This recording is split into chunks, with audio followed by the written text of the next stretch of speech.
सांगली जिल्ह्यातील खानापूर तालुक्यात असणाऱ्या वेजेगाव ग्रामपंचायतीवर निवडणुकीपूर्वीच माजी आमदार सदाशिवराव पाटील गटाने सत्ता स्थापन केली आहे। लीलावती यशवंतराव देवकर यांची वेजेगाव ग्रामपंचायतीवर सरपंचपदी निवड करण्यात आली आहे। विट्याचे माजी नगराध्यक्ष वैभवदादा पाटील यांच्या मार्गदर्शनाखाली आनंदराव देवकर शेठ यांनी मोर्चे बांधणी करून शिवसेनेच्या हातातून वेजेगावचे सरपंचपद ताब्यात घेतले आहे।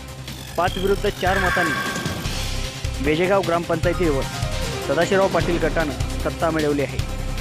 लीलावती नानी देवकर यांची वेजेगावच्या सरपंचपदी निवड झाल्यानंतर युवा नेते आणि माजी नगराध्यक्ष वैभव पाटील, नगरसेवक पृथ्वीराज बाबा पाटील यांच्या हस्ते वेजेगाव येथे नूतन सरपंच लीलावती देवकर यांचा सत्कार करण्यात आला।